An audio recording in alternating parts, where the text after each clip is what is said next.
Hi Grateful's! Welcome back sa Charlene's TV. Samahan niyo ako sa video na ito na alamin kung ano ba yung pagkakaiba ng basically, technically, or actually. This topic was requested by Army Salonga and let's start! Okay Grateful's, I know that you already know that in English, there's a lot of things or there's a lot of way to say a specific thing. So we can use simple words, we can use advanced or maybe basic words, and that's when we can use these words, okay? Pwede tayong gumamit ng mga sobrang gagandang mga salita, pwede naman yung mga simple lang.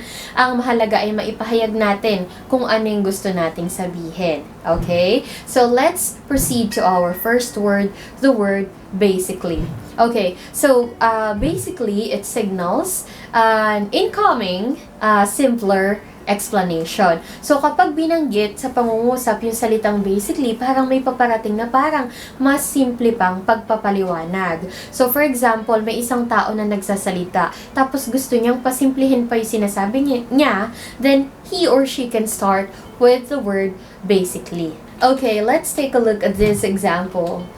Unvaccinated children under 5 years old are not allowed to enter malls and public parks.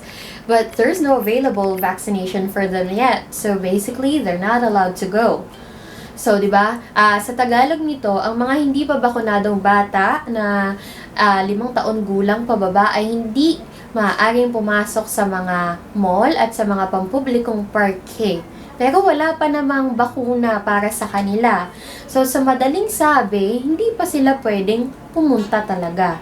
So, basically, sa Tagalog ay sa madaling sabi. Ang dami-daming mga salitang ginamit nung umpisa, pero paglabas ng word na basically, yun yung magsasummarize ng mga naunang statements. Basically, bawal silang pumunta. So, hindi po na kailangan malaman kung dapat ba o hindi na bakunado bago makapunta sa mall kasi wala namang available vaccine. So, pagkalabas ng word na basically, nalinaw na wala, hindi naman pala sila talaga makakapunta, yung mga 5 taon gulang pababa. Okay, next word, we have technically. Okay, sa Tagalog, sa technical na paraan. So in English, we use this to signal a much complicated or a much detailed and based on fact explanation. Ginagamit natin ito kung magbibigay tayo ng paliwanag na mas detalyado at mas may basihan kumpara dun sa nauna nating sinabi. Diyan natin gagamitin yung technically. Okay, so the word technically, it usually starts much more detailed explanation, di ba? And most of the time, it's based on expertise. So it's the opposite of the word basically, di ba? Yung basically, mas pinapasimple, but technically, we are using more details. Okay, so ginagamit yan kung mas may detalye at kung mas may karunungan or kaalaman yung nagpapaliwanag. So, ayan, example. Mr. and Mrs. Santiago agreed that they'll spend the rest of their lives separated. They split their conjugal properties. Technically, they're still married. Diba? So, si Ginoo at Ginang Santiago ay nagkasundo na maghiwalay na sila sa kanilang buhay. Pinaghatian na rin nila yung kanilang mga ari-arian. Pero sa technical na pananalita ay kasal pa rin sila. So, kumbaga, meron pa rin basihan. Meron pa silang marriage contract. So, technically, kasal pa sila. 'Di ba? May basihan at meron tayong katotohanan na pinaniniwalaan. Kaya gumamit tayo ng salitang technically. Okay, next example, kabaliktaran naman nung kay Mr. and Mrs. Santiago. Ito masakit-sakit, grateful. For example, they adore each other, they treat each other very special, but technically speaking, they're not committed. So sa Tagalog, gusto nilang isa't isa, special nilang tinatratong isa't isa, pero sa technical na paraan ay hindi matatawag na sila. O, di ba? Yan yung mga tinatawag natin na walang label. But in that case, we used the term technically to show that we are basing on a fact. So, bumabase tayo sa katotohanan na wala silang commitment sa isa't isa. technically.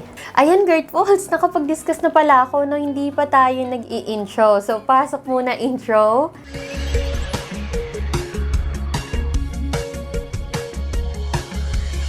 Alright, let's start. So these words, basically, technically, actually, certainly, absolutely, undoubtedly, all of these are adverbs. So adverbs, these are the words that describe other words in a sentence. So na-discuss ko na rin tong adverbs na to, GREATfuls, at kung gusto mong panoorin, nandito yung link na yon.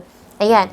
So these words, this is what we call adverbs of emphasis. So by using these words, we will know the degree or the extent of the characteristic of a certain person or object. Sa Tagalog, kapag ginamit natin itong mga salita na to, makikita natin kung gaano kagrabe o katindi yung katangian na yun ng isang tao. Gaano ka basic? Basically. Gaano ka technical? Technically. Diba? Gaano ka walang duda?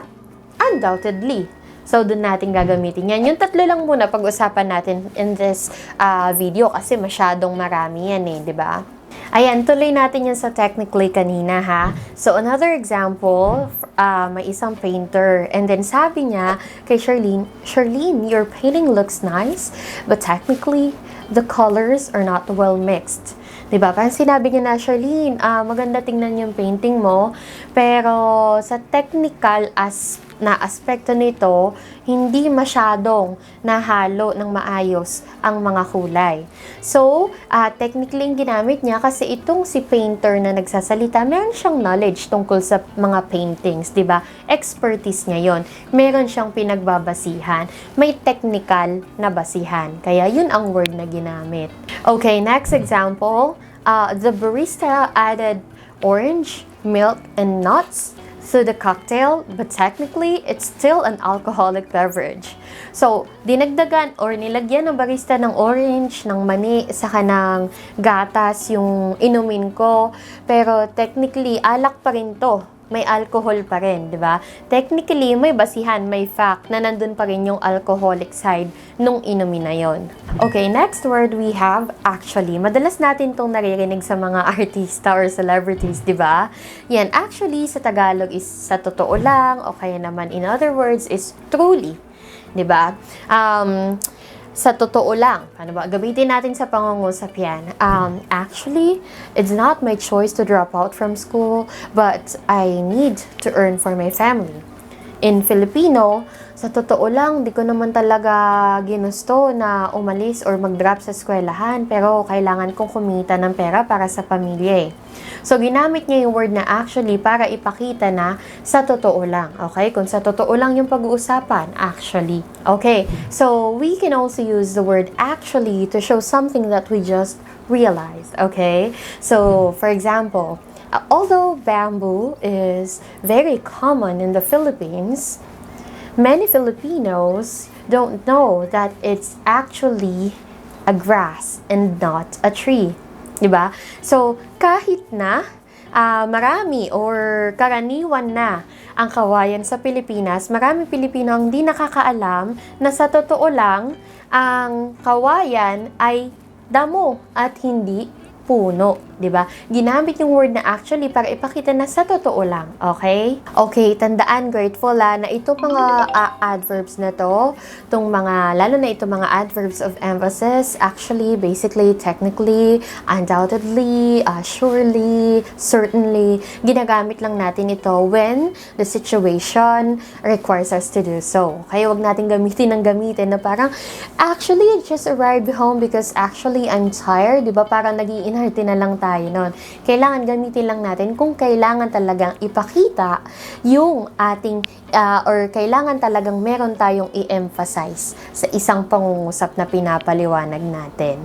Okay? So, meron akong dalawang items na prepare na quiz. Tingnan nga natin kung nakuha ang tamang paggamit ng actually, basically, or technically. Okay, magbibigay ako ng mga statements at scenario tapos type mo lang kung basically, technically, or actually. Okay, number 1. Sabi ni Ma'am Charlene, Jason, where are your activities in this subject? I'm about to compute your grades. And then sabi ni Jason, Ma'am Charlene, I'm sorry but I dropped out 2 months ago. And then sabi ni Ma'am Charlene, but Jason, you haven't filled out a dropping form, so blank, you're still enrolled.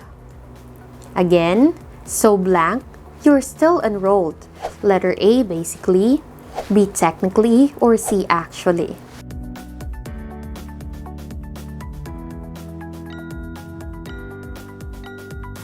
The correct answer is, yes, letter B, technically. Kasi may basihan dyan si Ma'am Charlene dahil hindi naman, totoo naman na hindi nag-file itong si Jason ng dropping form. So, technically, enrolled pa siya. Okay? Sa isip niya lang siya nag-drop. Hindi naman doon sa dropping form. And number 2, this slice is very expensive. Blank, it's just a cupcake. Again, this slice is very expensive. Blank, it's just a cupcake. Letter A, basically, B, technically, or C, actually.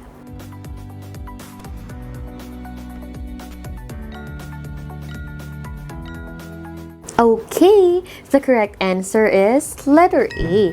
This slice is very expensive. Basically, it's just a cupcake. Okay?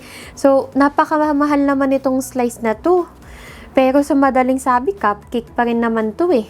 'Di ba? So, basically, yung ginamit natin. Ayan, GREATfuls, nag-enjoy ako na i-discuss ang pagkakaiba ng basically, technically, at actually. So, if you actually learned from this video, maybe you could also learn from these other videos from Charlene's TV. And see you in my next video. Bye-bye!